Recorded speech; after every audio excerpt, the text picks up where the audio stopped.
we just have you give us your first and last name and spell it for us, please? My first name is Tommy, T-O-M-M-Y.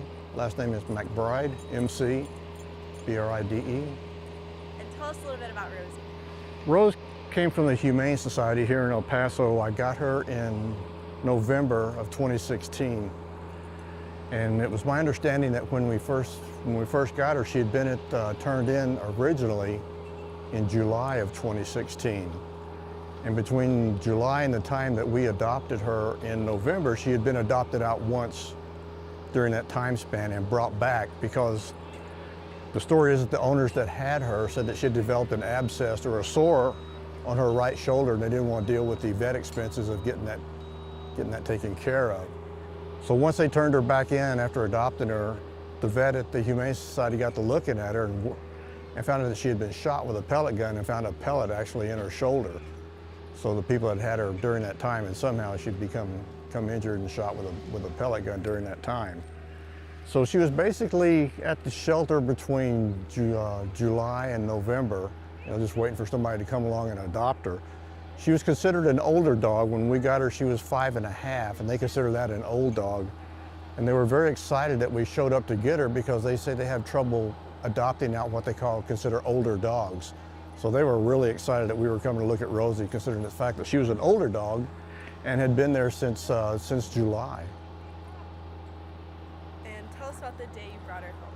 Oh, the day we brought her home she's just a typical cow dog. She jumped right in the truck, came home, made herself at home, has just improved daily with getting to know the family, being used to her new surroundings, accepting our place as her home now. She considers it her home, and she just improved, and she's just a magnificent dog now. And part of that's just because of the breed too, of the cattle dog. They're very loyal dogs to their owners and to their families. Typically, they answer to one owner or to one family, and they're a little bit shy of strangers, so they make excellent guard dogs. They're extremely intelligent dogs. On Stanley Coren's list of dog intelligence, they rank number 10 for intelligence.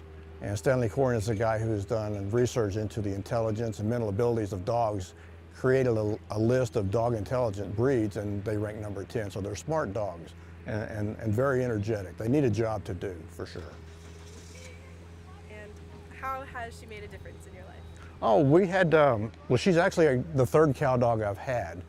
The one before her, I actually adopted from the Humane Society about 16 years ago as well, when they were over by the Coliseum. And we had her for 14 years. So we were familiar with cow dogs. We understood the breed. We knew what we were getting into when we got one, and specifically wanted another one. So she has fit right in. We knew what we were getting into and knew what to expect. And she has not disappointed us one single day. She's just really been an awesome dog. And what's her personality like? She is a typical cow dog in the regards that they are loyal. They're extremely loyal. They're very energetic. They need a job to do. If you live in an apartment and you've got 15 minutes to walk a dog a day and that's about it, don't get a cattle dog. They tend to be alphas, so you have to be the alpha of the family in the group, or they'll take over.